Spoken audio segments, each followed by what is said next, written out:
اور شہید یحییٰ سنوار کو اپنا ہیرو اور آئیڈیل قرار دے رہے ہیں۔ ان کے بھائی محمد سنوار کی بھی 3 مہینے کے بعد شہادت ہو گئی۔ ان دونوں کی لاش کو ابھی تک اسرائیل نے حماس کے حوالے نہیں کیا ہے۔ ان دونوں کی ڈیڈ باڈی ان دنوں اسرائیل کے پاس موجود ہے، اور جو غزہ پٹی کا معاہدہ ہوا ہے، سیز فائر کا جو ایگریمنٹ ہوا ہے، تو اس معاہدے میں بھی یہ بات شامل نہیں ہے کہ ان دونوں کی لاشیں حماس کے حوالے کی جائے گی۔ اس کے علاوہ کچھ اور حماس کے ٹاپ لیڈرز ہیں، ان کی لاشوں کو بھی ابھی تک اسرائیل نے حماس کے حوالے نہیں کیا ہے۔ اندازہ یہ ہے، لوگوں کا ماننا یہ ہے کہ جب سیز فائر کے دوسرے مرحلے کے لیے بات چیت ہوگی تو دوسرے مرحلے میں ان لاشوں کے تبادلہ کے حوالے سے بھی بات چیت کی جائے گی۔ پبلک فیس پر ایک ویڈیو میں نے اس حوالے سے پوری تفصیل بتائی ہے، تو آپ وہاں جا کر پبلک فیس کی اس ویڈیو کو ضرور دیکھ لیجئے۔ پبلک فیس کو سبسکرائب بھی کر لیجئے، پہلے کمنٹ میں پبلک فیس کا لنک موجود ہے۔ ایک اور بات جان لیجئے کہ 11 اکتوبر سے ہی غزہ پٹی پر اسرائیل کا حملہ بند ہے، یعنی سیز فائر ہو چکا ہے حماس اور اسرائیل کے درمیان۔ اس کے باوجود اسرائیل کا حملہ فلسطین کے مختلف علاقوں میں جاری ہے، اور 11 اکتوبر سے اب تک 21 فلسطینیوں کی اسرائیل کے حملے میں شہادت ہو چکی ہے، 120 زخمی ہو چکے ہیں۔ اس کے علاوہ 381 لاشیں بھی ملی ہے، اور یہ لاشیں اسرائیل نے حوالے نہیں کی ہے فلسطینیوں کے، بلکہ ملبہ کے نیچے جو لاشیں دبی ہوئی ہے یا مختلف علاقوں میں جو لاشیں پڑی ہے جن کو اسرائیل نے شہید کیا، گھروں پر اسرائیل نے بمباری کی اور عام لوگوں کی ہلاکت ہو گئی، ان کی موت ہو گئی، تو وہ جو ڈیڈ باڈی ہے لگاتار ریکور کی جا رہی ہے، لاشیں مل رہی ہے، اور پچھلے 4 دنوں میں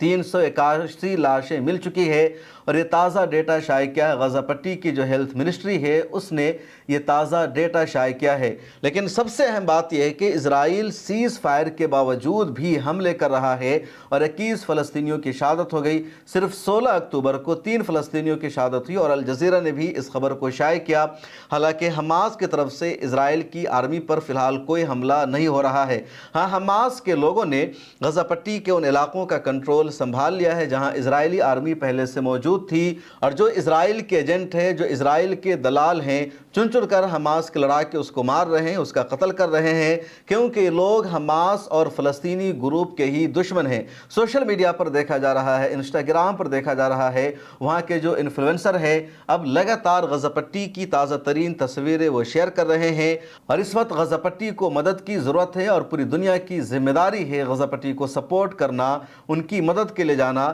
اس کے علاوہ دنیا بھر میں غزہ پٹی کی حمایت میں، فلسطین کی حمایت میں اور اسرائیل کے خلاف پروٹیسٹ اور احتجاج کا سلسلہ جاری ہے۔ اوسلو سے ایک ویڈیو سامنے آئی جس میں دیکھا جا رہا ہے کہ چند دن قبل شہید ہوئے وہاں کے صحافی صالح الجعفری کے لیے ایک تقریب منعقد کی گئی۔ وہاں کے لوگوں نے صالح الجعفری کو خراج عقیدت پیش کیا۔ اسی طرح اسپین کے بارسلونا میں ایک مرتبہ پھر احتجاج ہوا، لوگوں نے سڑکوں پر اتر کر اسرائیل کے خلاف نعرے لگائے ہیں، اور اسپین کی عوام کا، اندلس کے لوگوں کا کہنا ہے جب تک فلسطین کو ایک آزاد ریاست کا درجہ نہیں مل پاتا، جب تک اسرائیل کا قبضہ اور اس کی ظلم و بربریت نہیں رک جاتی، اس وقت تک ہسپانوی عوام، اندلس کی جنتا سڑکوں پر اترتی رہے گی، پروٹیسٹ کرتی رہے گی۔ اور یورپ کا اندلس دنیا کے ان دیشوں میں شامل ہے جس نے سب سے پہلے اسرائیل پر پابندی لگائے، ہتھیاروں کی سپلائی کو روکا، پھر اسرائیل کے لیے اپنے ایئر اسپیس کو بند کر دیا۔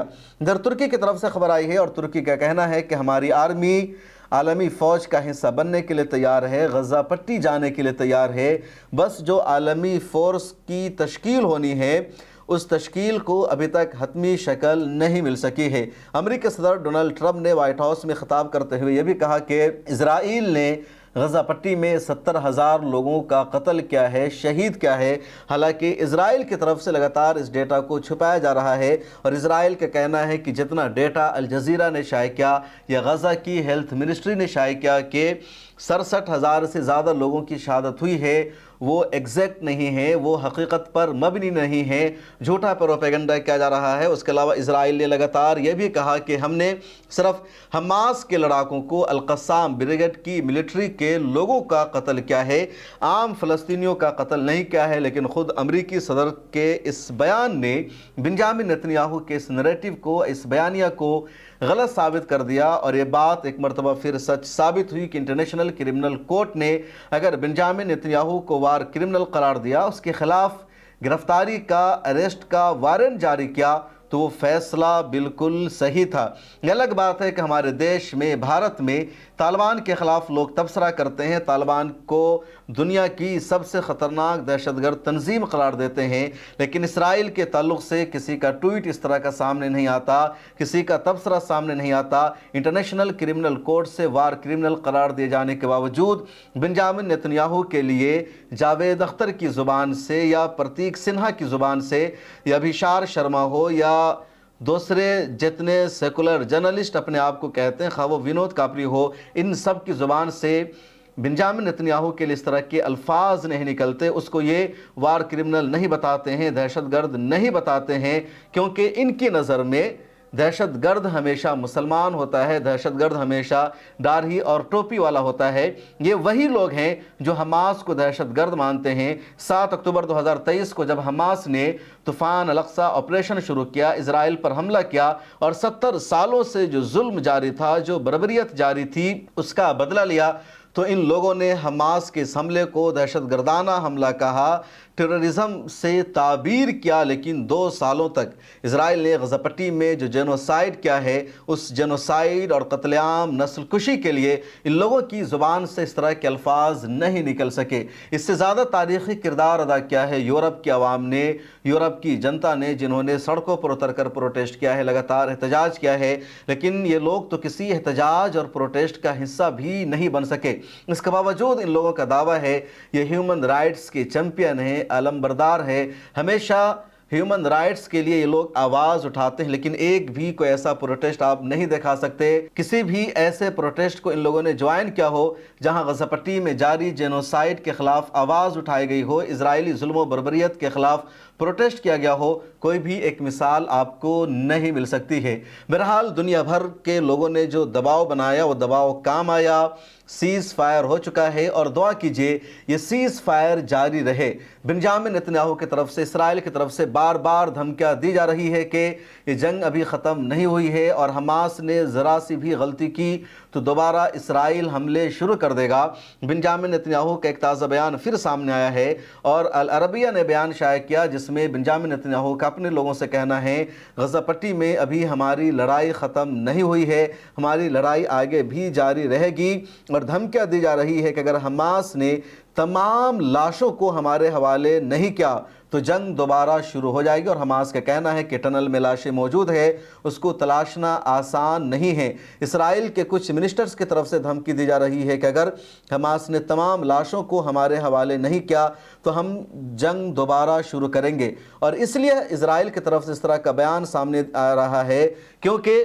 اسرائیل نے 2 سالوں تک غزہ پٹی پر حملہ کرنے کے باوجود، جینوسائیڈ جاری رکھنے کے باوجود کسی بھی ہدف میں کامیابی حاصل نہیں کی۔ ملٹری پریشر بنا کر، جینوسائیڈ کر کے یک طرفہ طور پر اسرائیل اپنے شہریوں کو آزاد نہیں کروا سکا، بلکہ بدلے میں اسے فلسطینیوں کو بھی رہا کرنا پڑا، کچھ ان قیدیوں کو بھی رہا کرنا پڑا جو پچھلے 33 سالوں سے اسرائیل کی جیلوں میں بند تھے، اور اس لیے اسرائیل نے اس کو اپنی جیت نہیں کہا، اس کو فتح قرار نہیں دیا، اور دنیا بھر کے میڈیا نے بھی یہی تبصرہ کیا کہ اسرائیل کی جیت نہیں ہے کیونکہ برابری کے ساتھ معاہدہ ہوا ہے، اور اس لیے اب بنجامن نیتنیاہو اسرائیل دوبارہ حملے کی دھمکی دے رہا ہے۔ لیکن امریکہ کی طرف سے تازہ ترین بیان سامنے آیا جس میں کہا گیا کہ سیز فائر کے دوسرے مرحلے کے لیے بات چیت شروع ہو چکی ہے، اور اب اسرائیل کے پاس کوئی آپشن نہیں ہے فرار کا راستہ اختیار کرنے کا یا دوبارہ جنگ شروع کرنے کا۔ اس ویڈیو میں اتنا ہی، مجھے دیجیے اجازت،